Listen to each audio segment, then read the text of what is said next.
ఉన్న బంగారాన్ని విడిపించి ఆ రోజు ఆన్లైన్ రేటుకే మేము కొంటాం. Sharma gold company. నమస్తే, వెల్కమ్ టు సుమన్ టీవీ. నేను విష్ణు. ప్రస్తుతంతో పాటు certified financial planner Ram Prasad గారు ఉన్నారు. వారితో మాట్లాడదాం. సార్ నమస్తే. సార్ రామ్ ప్రసాద్ గారు. నమస్తే అండి. సార్ రామ్ ప్రసాద్ గారు, ఒక 2 months బ్యాక్ ఒక వీడియో చేస్తాం మనం.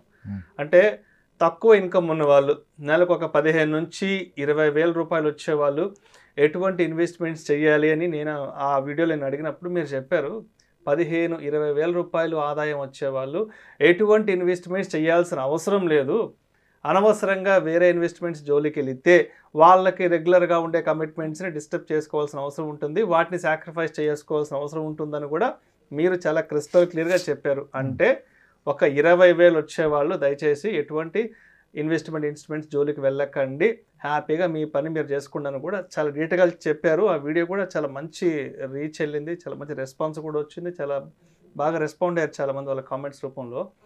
సరే, 20-25 వేలు వచ్చేవాళ్ళు తక్కువ ఇన్కమ్ గ్రూప్ కాబట్టి వాళ్ళు ఎటువంటి ఇన్వెస్ట్మెంట్స్ చేయొద్దన్నారు. మరి చాలామంది పేరెంట్స్ చెప్తుంటారు, మా అబ్బాయి సో సాఫ్ట్వేర్ కంపెనీలో పనిచేస్తుంటాడంటే నెలకు 3 లక్షలు వస్తుంది, మా కోడలు సో కంపెనీలో పనిచేస్తుంది నెలకు 2 లక్షలు వస్తుంది, మొత్తంగా ఒక 5 లక్షలు వస్తుంది మా పిల్లలకి అని చెప్తుంటారు కదా. మరి ఇలా హయ్యర్ గ్రూప్ ఇన్కమ్ ఉండే వాళ్ళకి మీరేం చెప్తారు? వాళ్ళు ఎటువంటి ఇన్వెస్ట్మెంట్స్ చేయొచ్చు అంటారు? తాకట్టులో ఉన్న బంగారాన్ని విడిపించి ఆ రోజు ఆన్లైన్ రేటుకే మేము కొంటాం. Sharma gold company. మీరు అన్నారు కదా, గత వీడియో మనం చేసిన దాంట్లో మనం చెప్పదలుచుకున్న విషయం ఏంటంటే, లోయర్ ఇన్కమ్ ఉన్న వాళ్ళు వీడియోలు చూసి ఏదో రేట్ని వస్తుందని చెప్పి ఆశపడి మీరు ఎక్కువగా లైఫ్ స్టైల్ కాంప్రమైజ్ వచ్చే 15,000లో 3,000 5,000 పెట్టమనేది చాలా తప్పని చెప్పాను. దానికి మనం ఏమనంటే పెట్టొద్దు అని చెప్పాము, ఇన్కమ్ పెంచుకొని పెట్టండి అని చెప్పాం. సొల్యూషన్ ఏం చెప్పామంటే, ఇప్పుడు లోయర్ ఇన్కమ్ ఉన్న వ్యక్తికి ఎక్కడ ఇన్వెస్ట్ చేయాలి కాదు, ఎలా ఇన్కమ్ పెంచుకోవాలనేది ప్రధానం అని చెప్పాం. తర్వాత పెట్టుకోమని చెప్పాం, ఇన్వెస్ట్మెంట్ పెట్టొద్దని చెప్పడం కాదు అక్కడ. ఓకే, అది ఇప్పుడు మీరు అడిగిన ప్రశ్న హయ్యర్ ఇన్కమ్ ఉన్నోళ్ళు కదా, లోయర్ ఇన్కమ్ ఉన్న వాళ్ళని మీరు పెట్టొద్దని చెప్పారు. మరి హైయర్ ఇన్కమ్ ఉన్న వాళ్ళకి ఆల్రెడీ ఇన్కమ్ ఉంది కదా, ఎలా పెట్టాలని అడిగారు. ఎస్, ఈ హైయర్ ఇన్కమ్ని 2 కేటగిరీలుగా విభజించుకోవచ్చు సార్. అసలు మేజర్ ప్రాబ్లమ్స్, మేజర్ మిస్టేక్ చేసేది హైయర్ ఇన్కమ్ వాళ్ళే. కానీ ఆయనకు స్కోప్ ఉంటుంది మేజర్ ప్రాబ్లం చేయడానికి, మిస్టేక్ చేయడానికి. ఈ హైయర్ ఇన్కమ్లో solid income separate, business income separate. మళ్ళీ బిజినెస్లో ఆర్గనైజ్డ్ బిజినెస్ వేరు, అన్ఆర్గనైజ్డ్ బిజినెస్ వేరు, ప్రొప్రైటర్షిప్ బిజినెస్ వేరు. ఇక్కడ ప్రాబ్లం వల్ల major issues will come for the people in to the business, that unorganised సెక్టర్లో ఉంటారు, ప్రొప్రైటర్షిప్ ఉంటారు, ఆయన పైన ఎవరు ఉండరు ఆయన క్వశ్చన్ చేయడానికి. దే టెన్ టు మేక్ అతిపెద్ద మిస్టేక్ చేస్తారు. చాలామంది నేను కలవటం జరిగింది, అంటే వాళ్ళు వచ్చి నన్ను కలవటం జరిగింది. మనం ఎవరిది డిస్క్లోజ్ చేయడం అదొక పెద్ద ప్రాబ్లమ్. బట్ స్టిల్ ఓకే, ఎందుకు ప్రాబ్లం వస్తుందంటే, ఇప్పుడు ఇంటర్మీడియట్ కూడా చదవకుండా నెలకి 9 లక్షలు 6 లక్షలు తీసుకోవాలి చాలామంది కలిసాను నేను బిజినెస్లో. అంటే అంత కష్టపడతారు, అంత ఇన్నోటివ్గా చేస్తారు, కష్టపడతారు. కానీ ఎంత బాగా చేస్తారో అంత బాగా కొలాప్స్ కూడా అయిపోయారు వాళ్ళు. ఎస్, ఇప్పుడు అదే higher income 3 lakhs 2 lakhs 4 lakhs sales force, వరాకిల్, what ever వీటిలో ఉన్న వాళ్ళకి, మైక్రోసాఫ్ట్, యాపిల్ వీటిలో ఉన్న వాళ్ళకి ఆ ఇన్కమ్ వచ్చినప్పుడు వాళ్ళు ఇండిసిప్లైన్ అయినా పెద్దగా ప్రాబ్లం రాదు లైఫ్లో. ఎందుకంటే ఇప్పుడు ఒక ఎంప్లాయీ 3 lakhs 2 lakhs డ్రా చేస్తే ఆయన ఈపీఎఫ్లో వెళ్ళిపోద్ది మంత్లో ఒక 40,000. అది సేఫ్టీ కదా. ఈయన ఎంత ఇండిసిప్లైన్డ్ అయినా డిసిప్లైన్డ్గా ఒక ఈపీఎఫ్ ఎంప్లాయీ ప్రొవిడెంట్ ఫండ్ వెళ్ళిపోతుంది, కంపెనీ షేర్స్ ఈసాప్స్ ఉంటే అవి వెళ్ళిపోతాయి. అండ్ ఇతని శాలరీకి 20 times వాళ్ళకి ఇన్సూరెన్స్ కవర్ ఇస్తారు. ఈయనకి ఇన్సూరెన్స్ లేకపోయినా మేజర్ కంపెనీస్ అన్నీ వాళ్ళు మీ యాన్యువల్ సిటీస్కి సమ్ టైమ్స్ అని ఇస్తారు. ఓకే, మంత్లీ శాలరీకి 25 times అట్లా అని చెప్పి ఏదో ఒక లైఫ్ ఇన్సూరెన్స్ కవర్ ఉంటుంది బై డిఫాల్ట్. ఫ్యామిలీ మొత్తానికి హెల్త్ ఇన్సూరెన్స్ కవర్ ఉంటుంది. మళ్ళీ కంపెనీ పాలసీ ఇస్తే ఏదున్నా కవర్ అయిపోద్ది. డే 1 నుంచి పేరెంట్స్ కవర్ వచ్చింది అనుకోండి, ఈరోజు జాయిన్ అయ్యాడు, వీళ్ళ ఫాదర్కి ఈరోజు ఓపెన్ హార్ట్ సర్జరీ కూడా కవర్ అయిపోద్ది. బయట పాలసీ తీసుకుంటే పెద్ద గోళ ఇక్కడ వస్తాయి కదా. కాబట్టి వాళ్ళు చాలా వరకు సేఫ్.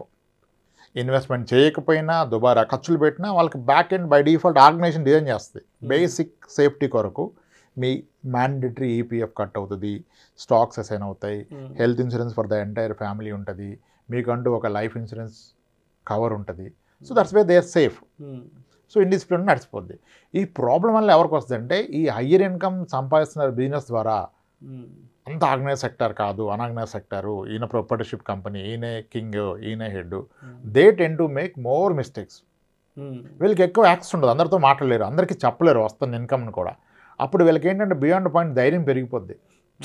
నాకేంటి, ఎటు తిరిగి నెలకు 6 లక్షలు మిగులుతుంది, అంత పోగా 7 లక్షలు మిగులుతుంది అని చెప్పేసి తప్పులు చేస్తారు. ఇప్పుడు ఫస్ట్ కలిసినప్పుడు ఒక అతనిది monthly income post all expenses 9 lakhs అండి. ఆయన ఎడ్యుకేషన్ క్వాలిఫికేషన్ 10th లేదు, ఓకే 10th క్లాస్ కూడా లేదు. ఒక మంచి బిజినెస్ కాన్సెప్ట్, 2 షాప్స్, బాగా చేస్తారు, అద్భుతం. ఆయన ఒక రెఫరెన్స్ ద్వారా వచ్చారు, మనం ఫైనాన్షియల్ ప్లానింగ్ చేసాము. సో పిల్లలు చిన్న వయసు, ఎక్కువ మంది పిల్లలు ఉన్నారు, ఏదో చెప్పాము. అప్పుడు టర్మ్ ఇన్సూరెన్స్ ఇద్దామని చూస్తే 10th లేదనే విషయం అప్పుడు తెలిసింది మనకి, పెద్ద రియలైజేషన్.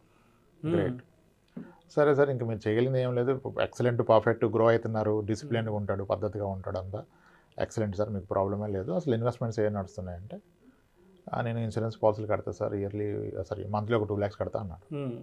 గ్రేట్ సార్, మంచి పని, మంచి పని. ఒక బిజినెస్ పర్సన్ ఏదో ఒకటి కమిట్మెంట్ పెట్టుకోవడం మంచి పని. గుడ్ సార్, మంచి పని అన్నాను. సార్ అలానే మీరు ఎలాగో ఆల్రెడీ ఇన్సూరెన్స్ పడుతున్నాయి కదా, మ్యూచువల్ ఫండ్స్లో కూడా పెట్టుకోండి, 1 లక్ష 2 లక్షల వరకును, అంటే హైర్ ఇన్కమ్ ఉంది కదా, అంటే అవి సేఫ్ కాదు కదా, వారు వస్తే పడిపోద్ది, అది ఇది అన్నారు. సరే మీరు కొంచెం బట్టి ఎక్స్పీరియన్స్ అవ్వండి, ఇప్పుడు ఆయన ఎడ్యుకేట్ చేయలేము మనం, ఎంత పెడతారో అంత పెట్టుకోండి, ఒక 3 years తర్వాత రివ్యూ చేసుకుని దాన్ని బట్టి మీకు వచ్చిన కాన్ఫిడెన్స్ బట్టి పెంచుకోండి అని చెప్తే, సరే అండి మనం ఒక 30,000 మొదలు పెడదామని 30,000 మొదలు పెట్టాడు. ఓకే, ఎప్పుడు ఇది ప్రీ కోవిడ్, లాంగ్ బ్యాక్. తర్వాత ఒక 4 years తర్వాత 4-5 years తర్వాత చాలా బాగా పెరిగిందండి. అసలు అప్పుడే పెడితే మనకి మీరు అన్నట్టు 2 లక్షలు పెడితే 6 రెట్లు పెరిగేది కదా, ఇదే మనకి ఇంత అయిపోయింది అని. అవునండి పెరుగుతుంది, మీరు అప్పుడేం లేదా. మరి ఇప్పుడు పెన్షన్ అంటే అస్సలు పరిస్థితి బాగాలేదు సార్, బాగా లాస్ అయిపోయింది బిజినెస్లో, నేను ఇది కాకుండా మ్యానుఫ్యాక్చరింగ్ సైడ్ వెళ్ళాను సార్, అక్కడ చాలా మనీ లాస్ అయిపోయాను, ఈరోజు చెక్ బౌన్స్ కేసుల్లో తిరుగుతున్నాను సార్. ఎక్కడి నుంచి ఎక్కడికి వచ్చారు సార్, ఎక్కడి నుంచి ఎక్కడికి వచ్చారు? నెలకి 2 లక్షలు 3 లక్షలు ఇన్సూరెన్స్ లో పెట్టే దగ్గర నుంచి దగ్గర సంవత్సరానికి 25 లక్షలు ఇన్సూరెన్స్ కట్టే పర్సన్. ఎస్, ఈరోజు చెక్ బౌన్స్ కేసుల్లో తిరుగుతున్నాను సార్, ఈ మనీ నాకు కావాలి, నేను అది మర్చిపోయాను, ఈరోజు గుర్తొచ్చింది, తీసుకోవచ్చు అంట కదా అంటే తీసుకోవచ్చు. మరి ఎక్కడికి వచ్చాడు ఈ వ్యక్తి, ఎక్కడ ఇన్కమ్ అంటే హైయర్ ఇన్కమ్ వచ్చేవాళ్ళు they tend to make bigger mistakes. అంటే బిజినెస్ ఉన్న వాళ్ళకి ఒక ధైర్యం ఏంటంటే ఎక్కడ పెట్టిన రాదు కదా, నా బిజినెస్లో ఎక్కువ వస్తుంది, నా బిజినెస్లో ఇంకా ఎలా చేద్దాం అని చెప్పి అగ్రెసివ్ స్టెప్ తీసుకుంటారు. ఒకటి తేడా కొడితే అయిపోతుంది. ఇంకొక ఆయన ఉన్నారు, ఆయనది కూడా 6 lakhs పైన ఉండేది, ఎడ్యుకేషన్ క్వాలిఫికేషన్ తక్కువ, ఇదంతా చేసి ఏదో వెంచర్ వేద్దామని పార్ట్నర్షిప్లో ఏదో కొన్నాడు, అది మిస్ఫైర్ అయిపోయింది, దాంట్లో ఏదో కాలం వచ్చింది, ఆ కన్వర్షన్కి పర్మిషన్ రాలా. రైతుల దగ్గర కొన్నాక రైతులు వెనక్కిస్తారా? మొత్తం జీవితకాలం కష్టపడ్డ 5 కోట్లు 5.5 కోట్లు బ్లాక్ అయిపోయింది, గాన్ కేస్. సో ఇది అబ్జర్వ్ చేశాను నేను. అనార్గనైజ్ సెక్టర్లో ఉన్నోళ్ళు గుడ్ సంపాదిస్తారు, ఎంతో కష్టపడతారు, కానీ అగ్రెసివ్ స్టెప్స్ తీసుకుంటారు, ఎవరు ఉండరు వాళ్ళకి హెల్ప్ చేయడానికి, వాల్యూట్ చేయడానికి. దట్స్ వేర్ దే ఒక్క రాంగ్ స్టెప్ వేస్తే వెళ్ళిపోతుంది మీరు 10 ఏళ్ళ సంపాదన. ఆ ధైర్యం, కాన్ఫిడెన్స్ అలా ఉంటుంది కదా, పైకి చూపించరు, బట్ ఆయనకి ఉంటుంది ఒక కాన్ఫిడెన్స్, వీళ్ళంతా ఎంత కష్టపడేడికి 30,000 రాదు, 60,000 రాదు, 1,00,000 దానికే ఇంత అని చెప్పేసి వీళ్ళు ఎవరితో చెప్పలేరు అంత మనీ వస్తుందని, అటువంటి రాంగ్ స్టెప్ తీసుకుంటారు. అందుకే నేను ఏమంటానంటే హయ్యర్ ఇన్కమ్ పీపుల్ ఏ బిజినెస్లోనే సాలరీడ్ పీపుల్ గురించి పక్కన పెట్టేసేయండి, వాళ్ళకి ఎలాగో అవేర్నెస్ ఉంటుంది, 10 మందిలో ఉంటారు, డిస్కస్ చేస్తారు. ఇప్పుడు ఒక వ్యక్తి 2 లక్షల జీతం వస్తే ఆయన పక్కన 10 మంది ఉంటారు 2 లక్షల జీతం వచ్చేవాళ్ళు. అరే నువ్వేం చేస్తున్నావు, మీ వాడు ఇంటర్మీడియట్ తర్వాత ఎక్కడ ప్లాన్ ఏంటి, ఎంత అయిందిరా, అమ్మో ఎంత అవుతుందా అని వాడికి అన్నీ భయం వస్తుంది. వీడికి పక్కన అవడం ఉంటాడు కదా బిజినెస్ వాడికి, వీడి కింద పనిచేయడానికి 20-30 వేలు ఇస్తాడు, వీడికి వస్తుంది కదా, అక్కడ మిస్టేక్ అవుద్ది. అందుకే నేను ఏమంటే హైయర్ ఇన్కమ్ వాళ్ళు బిజినెస్లో ఉన్నోళ్ళు చాలా కాషియస్గా ఉండాలి, జాగ్రత్తగా ఉండాలి, అర్థం చేసుకోవాలి. డబ్బులు ఎప్పటికప్పుడు మీ ఇన్కమ్లో ఎంతో కొంత తీసి పక్కన పెట్టుకోవాలి, దేంట్లోనే ఇన్వెస్ట్ చేయండి. బట్ ఇన్వెస్ట్ ఒక ఎంప్లాయ్కి ఎలా ఈపీఎఫ్ కట్ అవుతుంది బేసిక్లో 12%, ఎంప్లాయ్కి ఎలా స్టాక్స్ వస్తున్నాయి, ఎంప్లాయ్కి ఎలా లైఫ్ ఇన్సూరెన్స్ ఉంది, ఎంప్లాయ్కి ఎలా హెల్త్ ఇన్సూరెన్స్ ఉంది. మీరు ఎంప్లాయ్ కాకపోయినా అలా మీరు క్రియేట్ చేసుకోవాలి.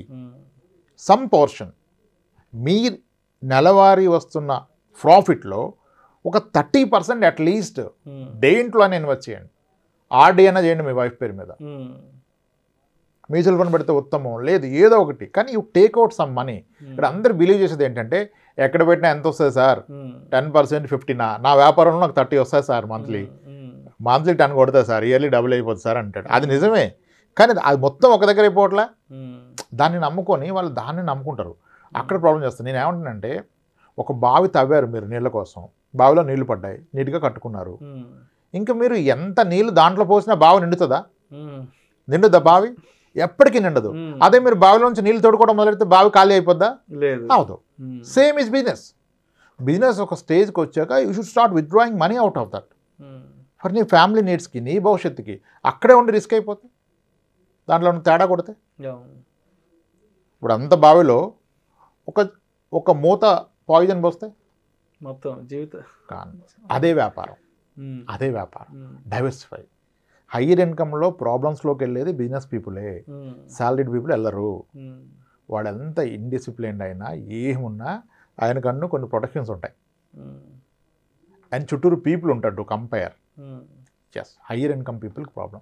హయ్యర్ ఇన్కమ్ ఉన్నోళ్ళు, బిజినెస్లో ఉన్నోళ్ళు ఖచ్చితంగా ఇన్వెస్ట్మెంట్ చేయాలి. వాళ్ళకి వచ్చే ఇన్కమ్లో అట్లీస్ట్ 30% షుడ్ గో సమ్వేర్. ఎక్కడికైనా వెళ్ళండి, మీ దగ్గర ఉండదు, అసలు మీ పేరు మీద కూడా ఉండదు, మీ పార్ట్నర్ పేరు మీద, మీ పిల్ల పేరు మీద చేసేయండి, ఏదో ఒకటి చేసేయండి, ఏ ప్రొడక్ట్ అయినా పర్లేదు, but you should take out money. Adequate insurance తీసుకోరు, నంబరు ఇన్సూరెన్స్ని క్లెయిమే రాదంట సార్ అని. ముందు తీసుకుంటే కదా వస్తుందో రాదో, ముందు నువ్వు తీసుకోకుండా క్లెయిమే రాదంటే ఎలా చెప్పోళ్ళు చెప్తారు. ఎన్ని క్లెయిమ్స్ అవుతాయి? లక్షల క్లెయిమ్స్ అవుతుంది. ఒక్కొక్క కంపెనీ ఎన్ని 100 కోట్ల ఇన్సూరెన్స్ క్లెయిమ్ చేస్తుంది, హెల్త్ ఇన్సూరెన్స్లు కానీ. రాదంటే ఎలా? నువ్వు తీసుకుంటే కదా వచ్చేది, రాదు. నువ్వు తీసుకుంటే ఎలాగో రాదు. Yes, problem is unorganised sector, alone business చేస్తారు, ఎవరు ఉండరు గైడెన్స్కి, వాళ్ళకి ప్రాబ్లం. దే షుడ్ డిసిప్లిన్డ్గా, రిలీజియస్గా పెట్టాల్సిందే ఇన్వెస్ట్మెంట్. మీ బిజినెస్ గొప్పదని మొత్తం అక్కడ పెట్టదు కదా, దాని నుంచి ఎంతో కొంత తీసి పెట్టుకోండి. లేకపోతే అందరూ ఎంత బాగా లెగుస్తారో అలా పడిపోతారు సార్ ఒక్కసారి. తర్వాత ఇంకెవ్వరూ రారు మీ చుట్టూ. ఎక్కువ బిజినెస్ షార్ట్ టర్మ్లో రైజ్ అయిపోయింది, making more money, confidence level double triple అయింది. ద వే వాళ్ళు మాట్లాడేది, తీసుకునే కాల్స్, నెక్స్ట్ 1 yearలో డబుల్ ఎలా చేయాలంటాడు ఇన్కమ్ని. డబుల్ చేయడానికి ఇంకొకటి ఏదో అగ్రెసివ్ స్టెప్. అసలు ఆడికి అంత వస్తుంది కానీ నేను కూడా అది మొదలు పెడతా అంటాడు. ఇందాక నేను చెప్పిన ఒక బిజినెస్లో కూడా షాప్కి మ్యానుఫ్యాక్చరర్ సైడ్ వెళ్ళిపోయి పెడితే లాస్ అయిపోయాడు. Yes, so higher income people has to be more cautious. Lower ఇన్కమ్లో పోగొట్టుకోవడానికి ఏముంటుంది? 20,000 జాబ్ ఉన్నట్టుకు పోతే ఏముంటుంది? 20,000 జాబ్ ఎక్కడైనా వస్తాయి, 10 వస్తాయి, వచ్చిందే సరిపోతుంది. ఇక్కడ పోగొట్టుకోవడానికి ఏముండదు, ఏం లేదు, ఇంకా అమౌంట్ లేదు కదా. హయ్యర్ ఇన్కమ్ వాళ్ళు ఎంతైనా పోగొట్టుకోవచ్చు, మొత్తం జీవితం పోగొట్టుకుంటాడు. ఇంకా మళ్ళీ అది పాసిబుల్ కాదు ఒకసారి పోగొట్టుకుంటూ రావడం. చిన్నది ఉద్యోగం ఉన్నోడికి పోతే వస్తుంది ఉద్యోగం, ఎక్కువ ఇన్కమ్ ఉన్నోడికి పోతే ఎలా వస్తుంది? రాదు. కాబట్టి హయ్యర్ ఇన్కమ్ పీపుల్ చాలా జాగ్రత్త పడాలి వాళ్ళ డబ్బుతో. లోయర్ కూడా జాగ్రత్త పడకపోయినా పర్లా. Thank you so much Ramprasad గారు. థ్యాంక్స్. లోయర్ ఇన్కమ్ గ్రూప్ ఉన్న వాళ్ళు ఏం చెయ్యొచ్చు, ఏం చెయ్యకూడదు, హయ్యర్ ఇన్కమ్ గ్రూప్ ఉండే వాళ్ళు ఏం చెయ్యొచ్చు, ఏం చెయ్యకూడదు ఇన్వెస్ట్మెంట్స్ విషయంలో అనే అంశం గురించి చాలా డీటెయిల్గా, చాలా క్రిస్టల్ క్లియర్గా మీ అనాలిసిస్ తెలియజేశారు. Thank you so much sir. Right అండి విష్ణు గారు.